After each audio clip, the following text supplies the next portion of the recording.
Down, down, down, down, down, down, down, down. Don't sit on it. Good job. All right, take your crap. No, James. What's yours up here? We didn't do this for fun. Get your junk. Take it off my stage. Oh, David, my bad. David, here, look. This is what Grace looks like. Good job, David. David was looking swell already. He didn't even. Just at it. I'm so tired. All right. It's not a matter, I just want to say, it's not a matter of if God is going to increase his family, it's if we want to be a part of that, if we want to be a part of him increasing. So as we sing this, stomp your feet, clap, let's think about that we want to be a part of what God's doing. Set your rule and reign in our hearts again. Increase in us we pray.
pours out on me. Your love never fails, never fails.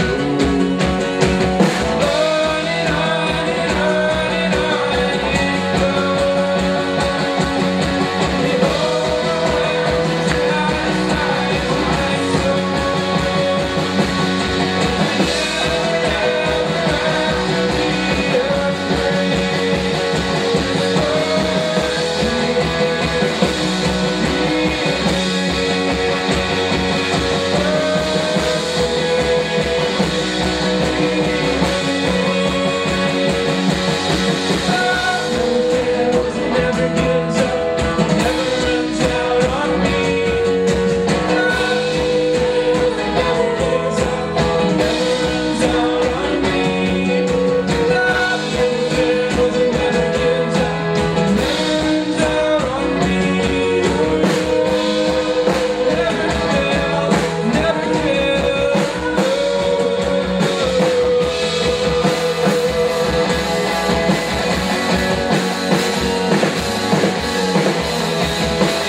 going to sing another song, and just as we do, I just want to constantly be reminded that everything we're doing on stage, you guys, your training out, it's not about us, it's not about any person. It's because we believe that Jesus is better than anything else and that everyone should get the opportunity to know Him, to know His love. So just as we sing this, let's just believe it. Praise God that He is our King, that we have a Father, a ruler that looks after us, that loves us so much, that sees our needs more than we do.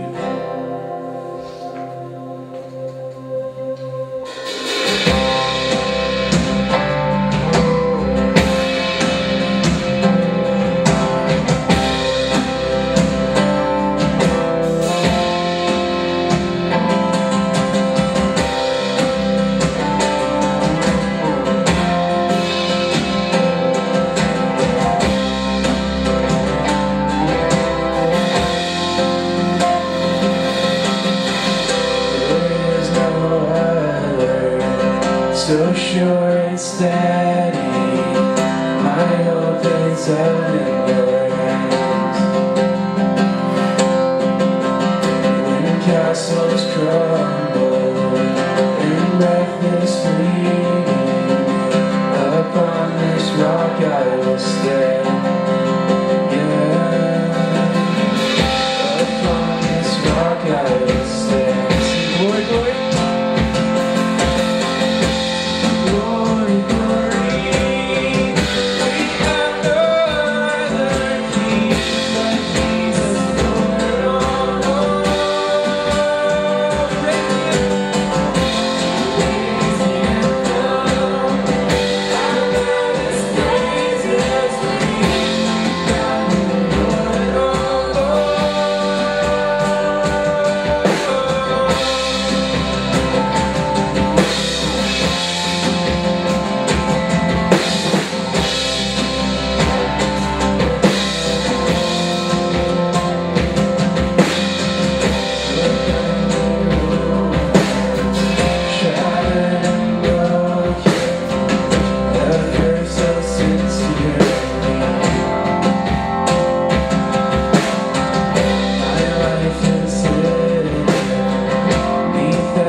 We call you Lord of all.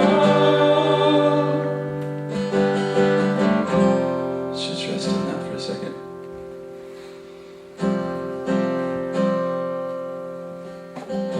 God, you are Lord of all. You are our King,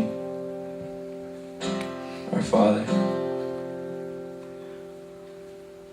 Just help us to grasp onto you, to cling to you, Lord. In sorrows and victories, God, all praise is yours. You're so good. We love you. Amen.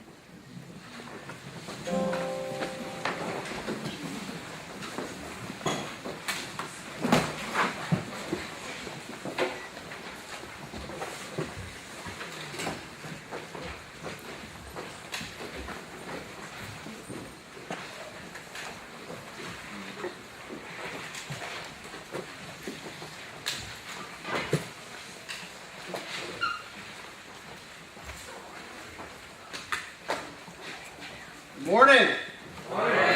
How's everybody doing? Good. Boot camp going good so far? Wow, that was exciting.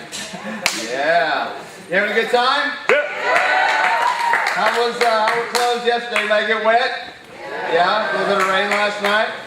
Awesome. I heard you guys did a great job. So really excited that you're doing what you're doing this week. We get the lights up in here so everybody can see what you're doing. Get out your notebook. Let's get to work this morning. What's our theme this week? Who are we following?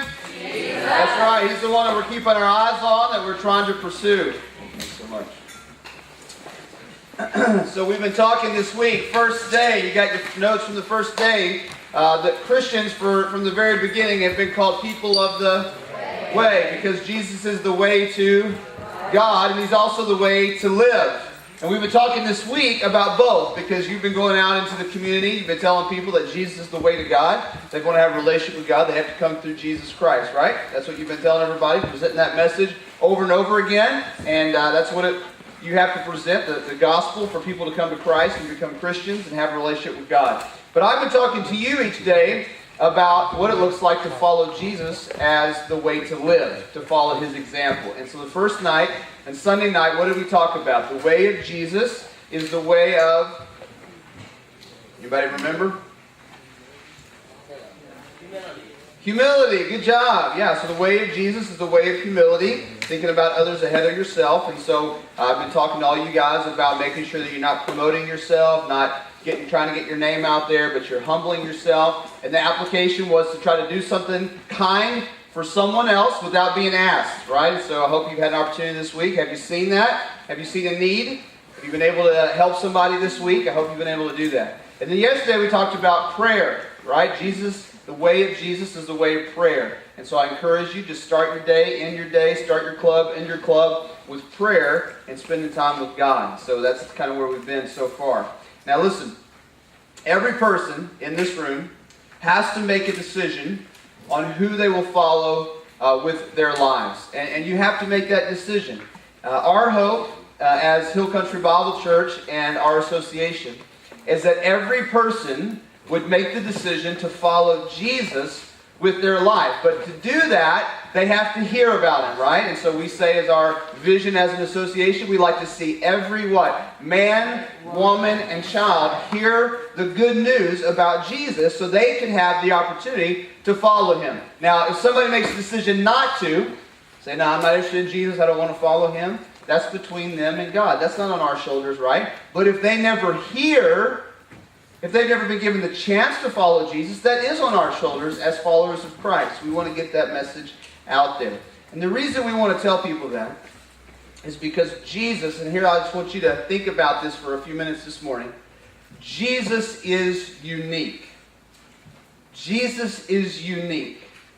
I've studied, just over the course of the years, all the world's religions. I've read a lot of different philosophies, and I'm just fascinated by what people believe and the different gods that people follow. And I want you to know this morning that Jesus is unique. He's the only God in all the world's religions who died for His people. He's the only king who came down and gave His life for His followers. Usually kings, if you read history, would get all the peasants and the people together and send them out to war for them. But Jesus, as the king, came down and died for his followers. Jesus is the only master who suffered for his servants.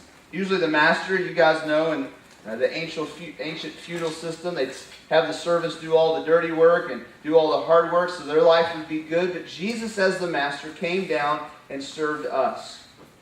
This is what makes Jesus unique. Who he is and what he did.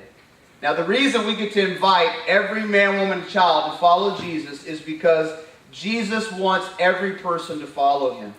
You guys know some clubs, maybe even at school, that are like invitation only. They only invite certain people to be in those clubs. Maybe you've got to play a certain sport, or maybe you have to be a certain academic level, or maybe a certain group of people. You only get invited if you look a certain way, or you're a certain type of person, or you have a certain amount of income, or you're popular enough to sit at that table or be with that group of students. But listen, here's what's so cool about Jesus. Here's again what's unique about him, is he invites everyone to follow him. Do you hear me? Everyone can follow Jesus. Everybody in this room, everybody you meet this week can be invited to follow him. And not only can they follow him, but he wants them to follow him. Every person of every age, from every nation on the planet, of every race and every language group can follow Jesus. Isn't that cool? You don't have to be an American. You don't have to be a Texan. You don't have to be from Austin. You don't have to be white. You don't have to be black. You don't have to be Hispanic. You don't have to speak English to follow Jesus. Anybody, anywhere can follow Christ. That ought to be good news for you as a teenager, because you don't have to wait until you get to be a certain age, like to get into R-rated movies or do certain things. I have to be that old to go do. You don't have to be a certain age to follow Jesus. You can make that decision right now at this age. And that's awesome. Because wherever you are, whoever you are, whenever you are, Jesus wants you to follow him. You've been invited. You've been sent an invitation personally with your name on it. And you've been invited to follow Jesus. What will you decide to do? If you decide to follow Christ, we've done a few illustrations up here on the stage to show you a couple things you have to do. If you remember the first day, I had 2 volunteers. And the person kept going. I said, hey, follow. You got to keep up, right? You got to stay right behind the person you're following. So if you're going to follow Jesus, you got to stay right behind him. But yesterday I asked for 3 volunteers. And I had one person facing the wrong direction, and the other person doing something said, follow them. Well, I can't follow them. I can't see them. So we said, you got to keep your eyes on the person you're going to follow. And then we had Jonathan back here, right, who was trying to give instruction. Here's how you follow. This is what he's doing. This is what he's doing. And so we talked about how many times we're banking on somebody to tell us how to follow Jesus, rather than just following him ourselves. So I had 2 volunteers the first day, 3 volunteers yesterday. I need 4 volunteers today. And I need 4 volunteers. You got to be bold. You got to be loud. You got to be up here doing the thing, okay? Come on. Come on, both of you. There we go. There's 4 volunteers. Come on up here.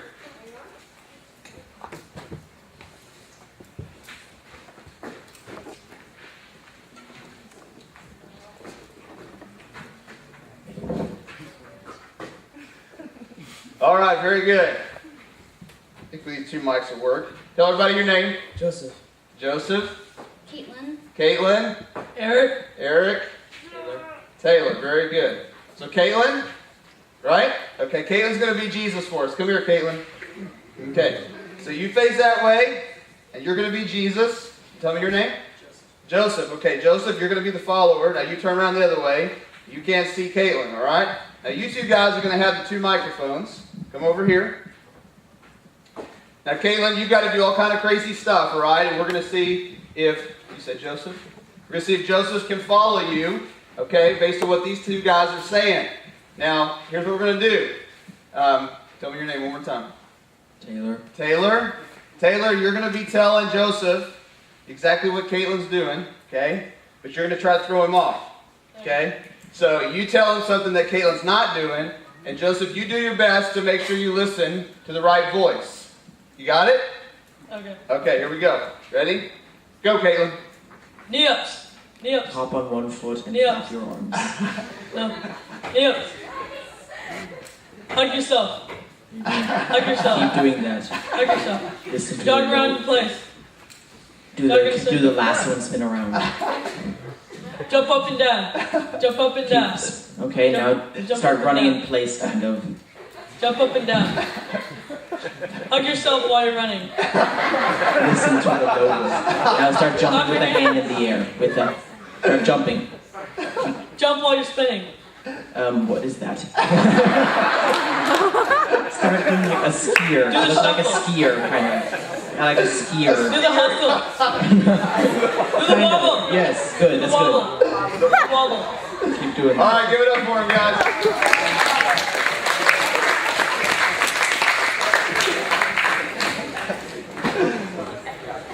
Oh, that was awesome. What is that? I don't know how to describe that. Did you call that the skier? That's awesome.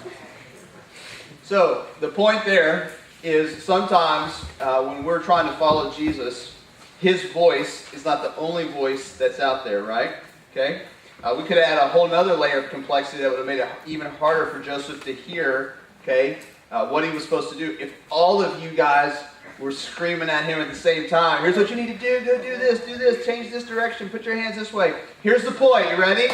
There's a lot of competing voices in your ear about how you should live your life.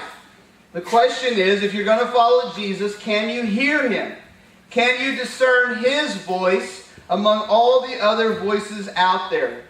The reason that's important is because following Christ does not feel natural to us. Remember, it's like throwing a baseball with the wrong hand. It's not like your natural desire, but also his voice is not the only voice that's speaking into your life.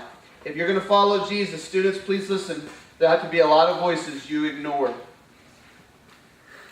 If you're going to follow Jesus, you will have to make the decision to ignore a lot of other voices in your life that are telling you what to do. Not every voice is like Jesus that's encouraging you to do what's best for you. A lot of voices out there are encouraging you to do what you feel like doing, to encourage you to do things that are destructive in your life. And if you listen to those voices and you do what's natural to yourself, you'll follow somebody else far from Jesus Christ. So who are you going to listen to? This week we've been talking about these different aspects of following Jesus. Again, the way of humility, the way of prayer. Yesterday I said this: if Jesus needed to pray, then certainly you and I need to pray as well. Today I want to give you the third of our ways that we follow Jesus, okay? First one, we live in humility in a culture of self-promotion. Yesterday we lived in prayer in the culture of independence. But this morning we live in community and pursue friendship in a culture of isolation. We pursue community and friendship in a culture of isolation. Did you write that down? We live in community and pursue friendship in a culture of isolation. Now, what do I mean by isolation? Many parts of our culture give us the sense that we're connected when actually we're isolated from one another. I like to call this the fact that we have lots of acquaintances, but not many friends, not real connections. You know what it means to be a friend?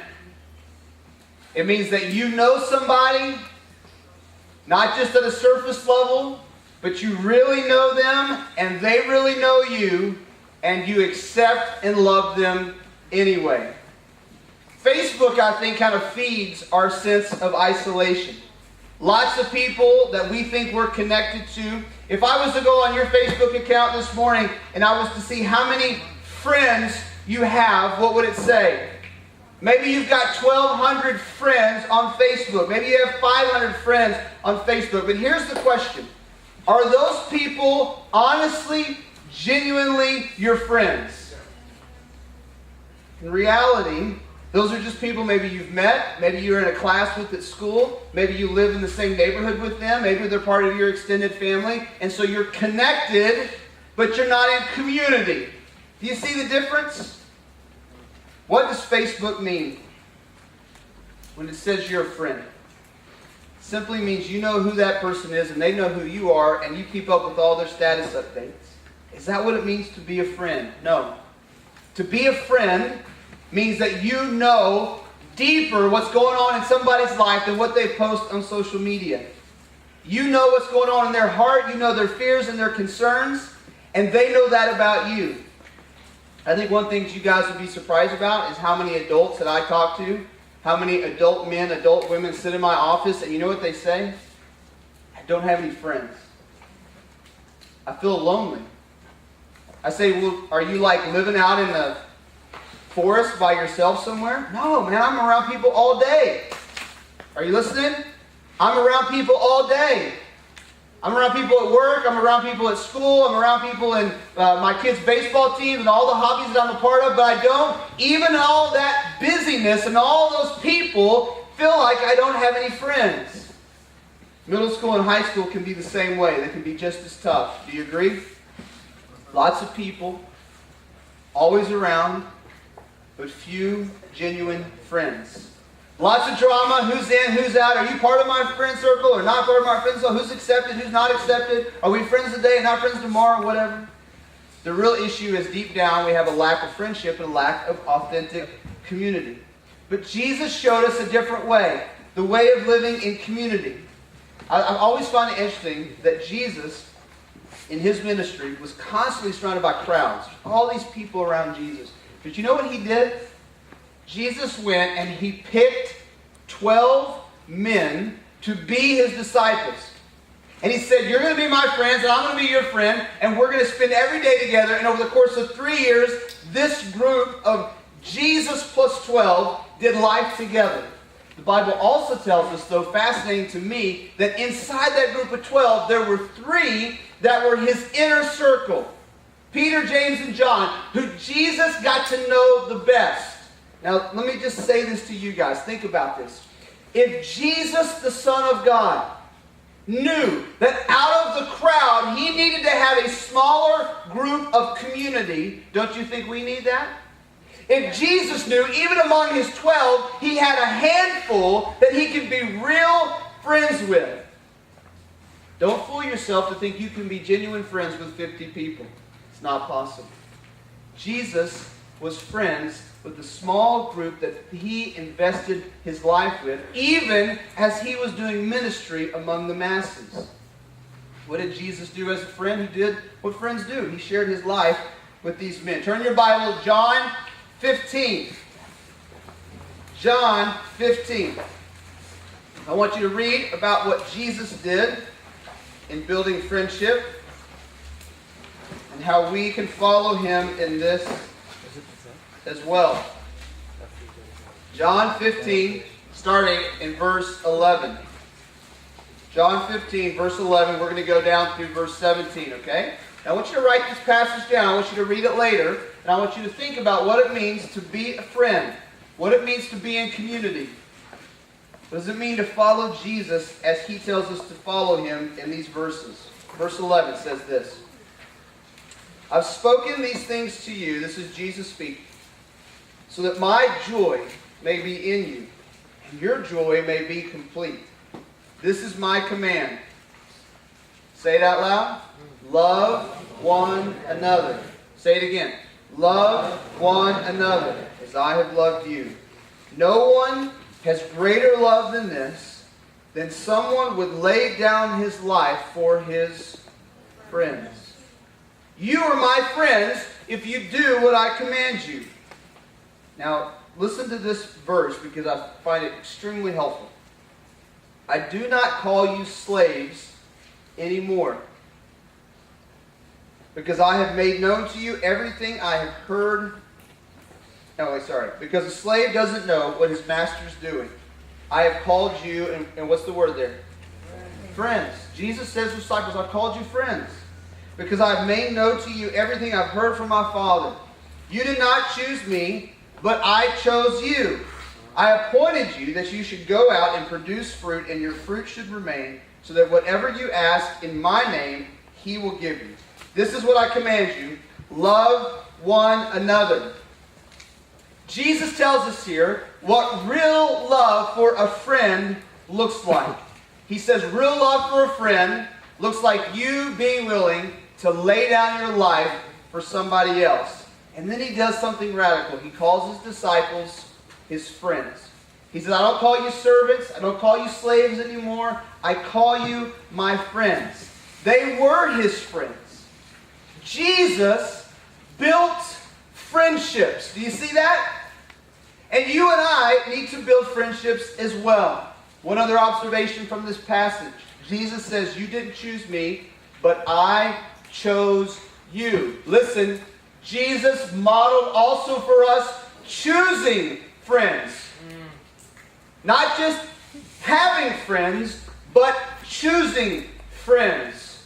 My encouragement to you, students, is that you make wise choices on who your friends will be, and then you dive deep into genuine friendship with those who you are in community with. Jesus had this kind of friendship. Do you remember the story that we read yesterday in Matthew 26, the end of his life? Jesus is stressed out, and he tells his disciples that he's going to go and he's going to pray. Do you remember he takes his disciples with him, his friends, because he knows what's about to come at the cross. But then do you remember what he does? He takes his inner circle, Peter, James, and John. He brings them a little closer aside, and he opens up his heart to them. Jesus exposes what's going on in his heart. And if you remember the passage yesterday, Matthew 26, 36 to 46, he says what? He says, I am sorrowful to the point of death. You ever been that place where you've been really sad about something or really stressed out or life's been really difficult? Listen, Jesus was in that moment, but I want you to notice what he did. In that moment, he brought his closest friends into him and he exposed what was going on in his life. He didn't act like everything was great. Hey, I'm all good. Don't worry about me. He didn't post on Facebook, hey, going to the garden. He said to his closest friends, this is what's really going on in my life. Do you see how Jesus chose friendship? He chose community. And when you follow Jesus, you have to choose friends, and then you have to do this, and this is the hardest part. You've got to follow Jesus into being honest with your friends. Do you see Jesus exposing what's going on in his heart?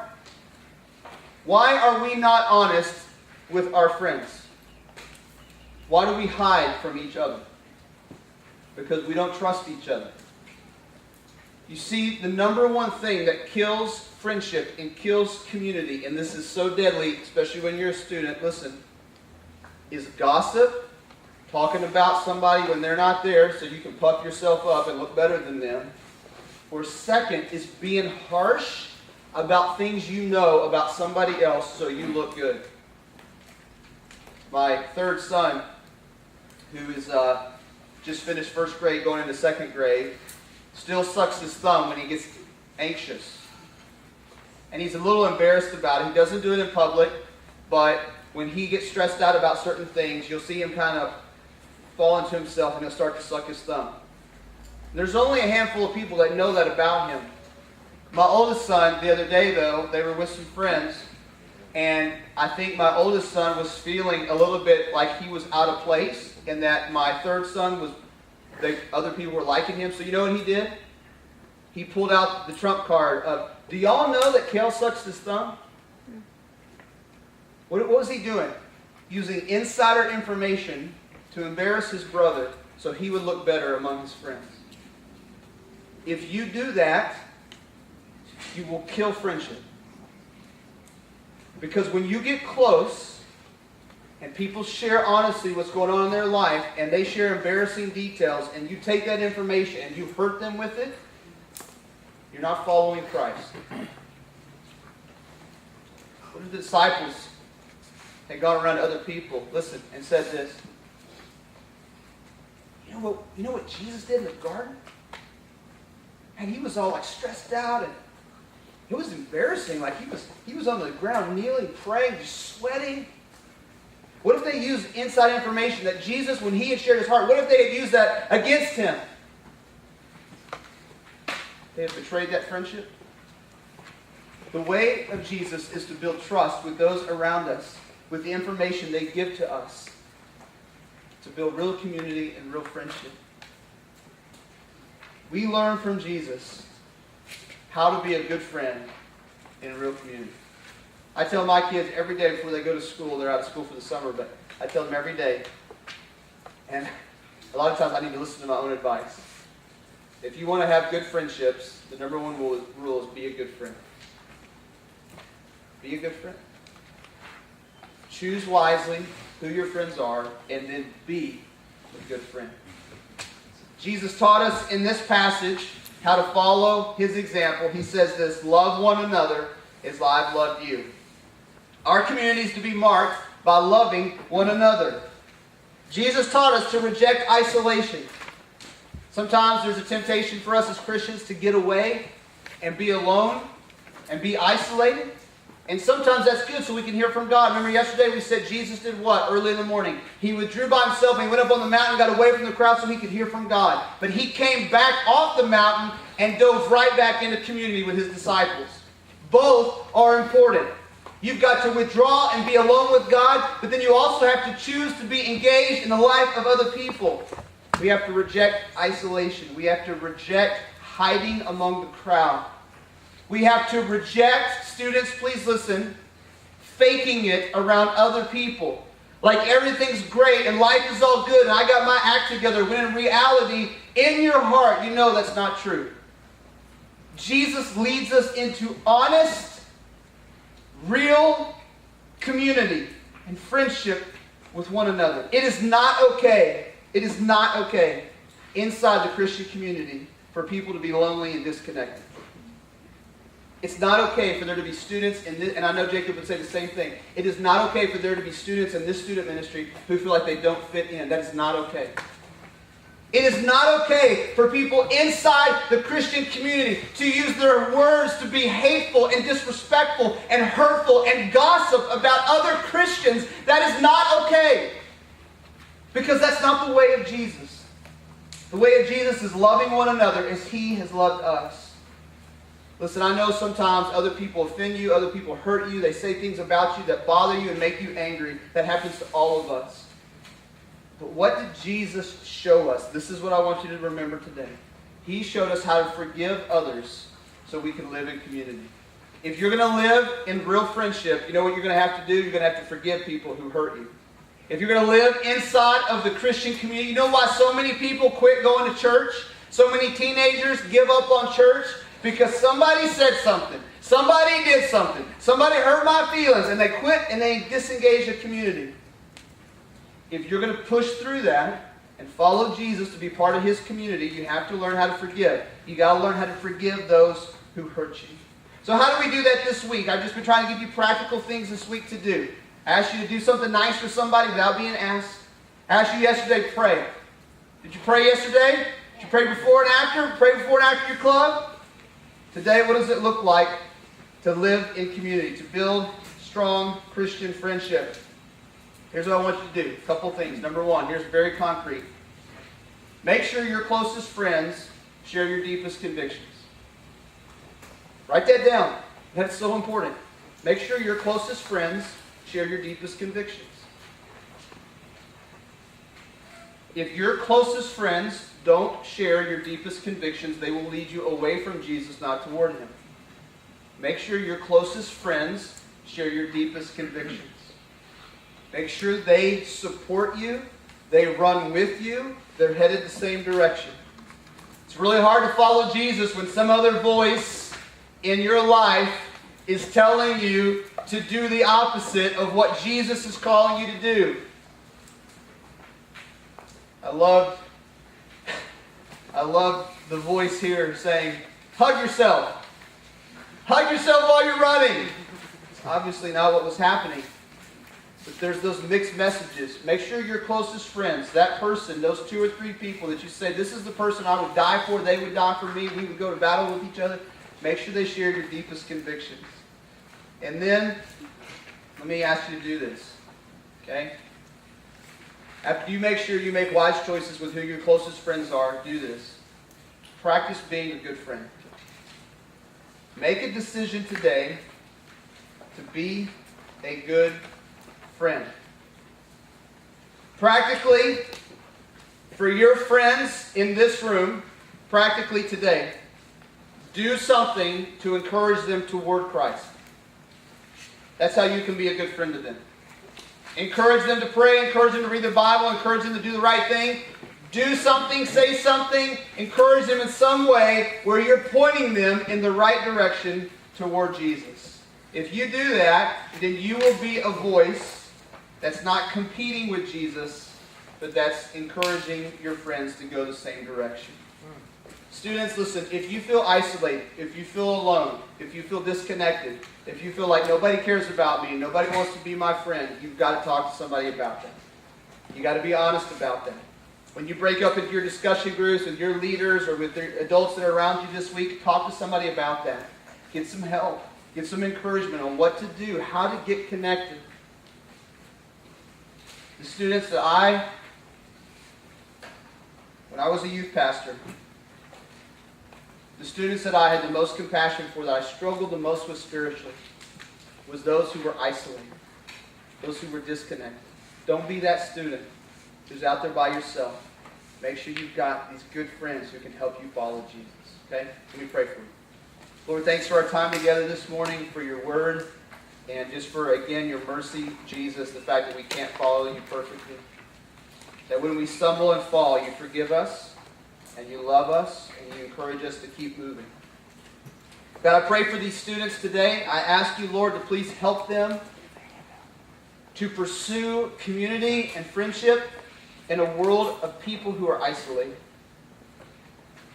I pray that other students at their schools, at their campuses, in their neighborhoods, on their sports teams, they would see the friendships that they have.